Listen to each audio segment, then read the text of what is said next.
إن المؤمن إذا كان بانقطاع من الدنيا. The believing person, Верующий человек, перед тем, как покинуть этот мир, перед тем, как его вырвут из этой жизни, وإقبال من الآخرة. And he вот он уже почти на пороге загробного мира. نزل إليه ملكان بيض الوجوه كأن وجوههم الشمس. К нему спускаются два прекрасных ангела с красивыми лицами, полными света, лицами, подобными солнцу, настолько сияющими. ومعهم حنوط من الجنة وأكفان من الجنة. They have perfume from С ними аромат рая, с собой у них саван из рая. Дальше буду говорить на английском, иншаллах, чтобы сэкономить время. Потом они заворачивают этого человека в саван и умощают благовониями, а рядом находится ангел смерти, и он говорит душе верующего: «Выходи, выходи к усладам от Аллаха, выходи, выходи к роскоши, которую ты получишь от своего Господа». أيتها الروح الطيبة. О прекрасная, чистая душа! Пророк, алейхиссаляту вассалям, сказал: душа верующего выходит, то есть ангел смерти забирает ее, но так, словно вода льется из кувшина. Представьте себе, вот вода выливается из кувшина. Посмотрите, она льется мягко и гладко, чисто и красиво, без каких-либо помех. كفي السقاء. Я не знаю, как у вас, а у ливанцев и у турков принято вот так наливать воду, приподнимая сосуд повыше. Вот так. Вы когда-нибудь видели? Вода очень красиво льется из горлышка, она изливается как фонтан. И сказано, что душа выходит так же плавно. Какое сравнение! Эти два ангела не позволяют ангелу смерти надолго задержать душу. Так быстро, как только могут, они забирают у ангела смерти душу верующего и украшают ее райским саваном и ароматом, и возносятся с ней в небеса. Каждый ангел, мимо которого они проносятся, они там везде, на земле, меж небесными уровнями, везде, несчетное число ангелов. И каждый ангел или группа ангелов, завидев эту душу, спрашивает: من هذه الروح الطيبة؟ «Чья это прекрасная душа?» И сопровождающие ангелы говорят: فلان ابن فلان. «Это такой-то сын такого-то», بأحسن الأسماء الذي كانوا يسمونه بها. With the best. называя лучшие имена, которыми его звали в мирской жизни. Ангелы приветствуют душу. И вот они достигают первого небесного уровня, у которого есть врата. Только Аллах знает, что это такое, какова их природа, но это врата. Как мало мы знаем о Вселенной, о черных дырах, о звездах. خلق السماوات والأرض أكبر من خلق الناس. Аллах говорит, что создание и устройство Вселенной и Земли намного более сложное и удивительное в сравнении с человеческим телом. Ангелы у врат первого неба также спрашивают: «Чья это душа? Это прекрасная душа». И сопровождающие называют ее лучшие имена. Затем просят врата открыться для нее. Врата открываются, и, двинувшись далее, они достигают вторых врат. И каждый раз при встрече с группами ангелов звучит схожий диалог и приветствие. Представьте, вы только что покинули земной мир, и вас приветствуют существа, сотворенные из света. Там нет темноты, ненависти. Вас узнают, вы популярны среди этих огромных существ, этих прекрасных созданий, которых мы никогда не видели. Никто не может их видеть. И если бы Аллах через своего посланника не поведал, то мы никогда бы не узнали об этой реальности. Мы знаем лишь то, о чем Аллах и его посланник рассказали нам, и мы уверовали, в том числе и в сокрытое. Далее сказано: достигли они высокой точки. В некоторых хадисах говорится, что Аллах Субхану ва Тааля говорит им: «Отведите эту душу, чтобы она смогла увидеть свои владения и удел в раю». И затем, к тому времени, когда тело уже готово к погребению, Аллах Субхану ва Тааля приказывает ангелам вернуть душу на место. Это продолжается хадис пророка. Аллах говорит: «Верните ее назад». فمنها خلقناهم وفيها نعيدهم منها نخرجهم تارة أخرى. Из земли мы сотворили их тела, в землю мы их возвращаем, из нее же мы воскресим их. Верните душу в тело, ей предстоит держать ответ в могиле. И они возвращают ее в тело.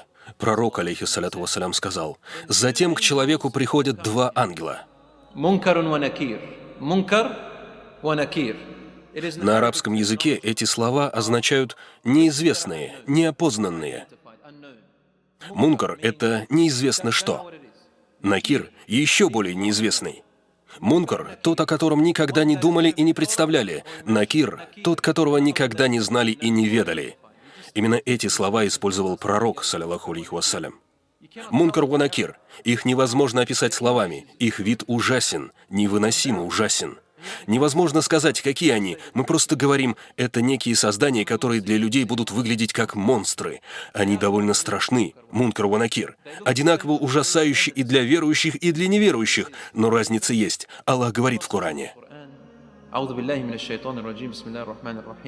يثبت الله الذين آمنوا منكم بالقول الثابت في الحياة الدنيا وفي الآخرة.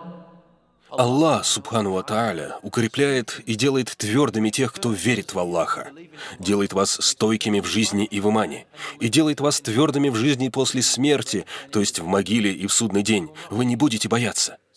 Итак, приходят эти ангелы, будят человека и задают ему 3 вопроса.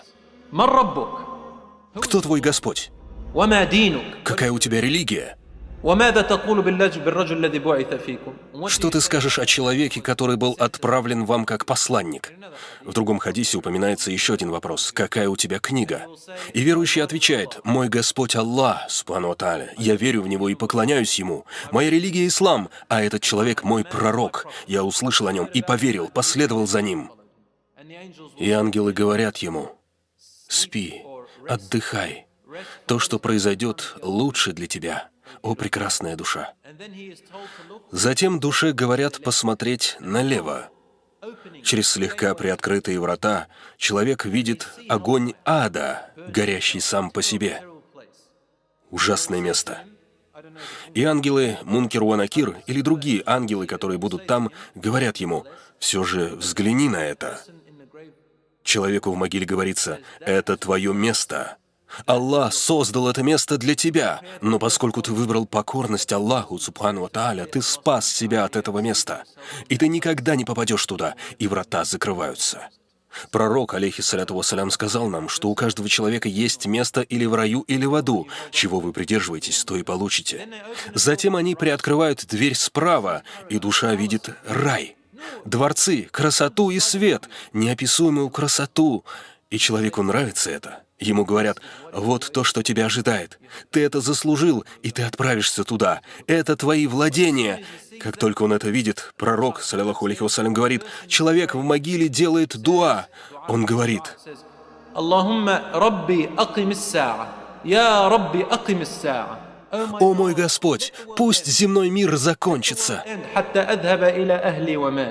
чтобы я смог быть вместе со своей семьей и уделом в раю. Я хочу пойти туда. Пожалуйста, заверши этот мир поскорее». Человек говорит так из-за того, что увидел. В другом достоверном хадисе говорится, что пока верующий в могиле, она расширяется настолько, насколько хватает взгляда, и заполняется садом из садов рая, как рассказал нам пророк, алейхиссаляту вассалям.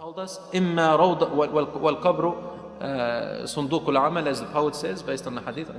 And then he said, وهو إما روضة من رياض الجنة وإما حفرة من حفر النار. Это либо сад из садов рая, либо бездна из бездн ада. И к человеку приходит некто. Он садится рядом с ним в могиле, его лицо светится добродушием и дружелюбием. Человек говорит пришедшему: «Кто ты с таким излучающим благо лицом?» Это также упоминается в хадисе от пророка, алейхиссаляту вассалям. Твое лицо обещает добрые вести. Вы знаете, когда кто-то приходит к вам с улыбкой на лице, и вы говорите: «О, мое сердце раскрылось тебе навстречу, ты говоришь мне хорошие вещи». И обратная ситуация, когда кто-то приходит с унылым лицом и плохими вестями. Этот некто приходит к человеку с хорошими новостями, и тот говорит: «Кто ты? У тебя лицо, с которыми приносят лишь добрые вести». А тот отвечает: «Я — это твои хорошие поступки, твои правильные действия. Я обернулся приятной компанией для тебя. Я не покину тебя, я останусь здесь с тобой. Ты не будешь одинок». В хадисе от пророка, саллаллаху алейхи вассалям, говорится, что Аллах, субхану ва тааля, ближе всего к своим рабам будет в момент их пребывания в могиле, когда рядом не будет ни друзей, ни родственников из этой жизни. Аллах будет очень близок к ним, будет заботиться о них. Поэтому, когда человек умирает, кто-то из вашей семьи или друзей, всегда помните: никто и ничто не схватывало его, он не брошен в темницу, не похищен, его забрал милостивейший Аллах, который создал и тебя, и его, поэтому он в хороших руках, иншаллах.